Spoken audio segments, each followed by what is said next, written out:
കൊച്ചി സർവകലാശാലയിലെ ഫീസ് വർധന പിൻവലിച്ചില്ലെങ്കിൽ ശക്തമായ പ്രക്ഷോഭവുമായി SFI മുന്നോട്ടു പോകുമെന്ന് സംസ്ഥാന സെക്രട്ടറി PS സഞ്ജീവ് പറഞ്ഞു. വിദ്യാർത്ഥി വിരുദ്ധമായ ഫീസ് വർധനയ്ക്കെതിരെ ക്യുസാറ്റിൽ നടന്ന പ്രതിഷേധ സമരം ഉദ്ഘാടനം ചെയ്ത് സംസാരിക്കുകയായിരുന്നു അദ്ദേഹം. കുസാറ്റിലെ വിവിധ അക്കാദമിക് പ്രോഗ്രാമുകളുടെ ഫീസ് നിരക്കുകളിൽ സാധാരണ വിദ്യാർത്ഥികൾക്ക് താങ്ങാൻ കഴിയാത്ത രീതിയിലുള്ള വർധനവാണ് ഉണ്ടായത്. 100% മുതൽ 175% വരെ ഫീസുകൾ വർദ്ധിച്ചതായി വിദ്യാർത്ഥികൾ പറയുന്നു.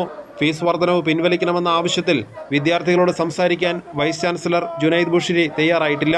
ഈ സാഹചര്യത്തിലാണ് SFIയുടെ നേതൃത്വത്തിൽ പ്രതിഷേധ മാർച്ചും ധർണയും നടത്തിയത്.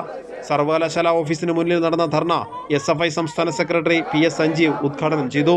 വിദ്യാർത്ഥികളുടെ ന്യായമായ ആവശ്യങ്ങൾ അംഗീകരിച്ചില്ലെങ്കിൽ ശക്തമായ പ്രക്ഷോഭവുമായി മുന്നോട്ടു പോകുമെന്ന് സഞ്ജീവ് പറഞ്ഞു. കഷ്ടപ്പെട്ട് പഠിച്ച് +2 നല്ല മാർക്കൊക്കെ വാങ്ങി ഇവിടെ വന്നു നോക്കുമ്പോൾ ഫീസ് അടക്കാൻ കഴിയാത്തതുകൊണ്ട് തിരികെ പോകുന്നു. ആ കുട്ടി ഇപ്പം ഇനി എവിടെയാണ് പോയി പഠിക്കുക?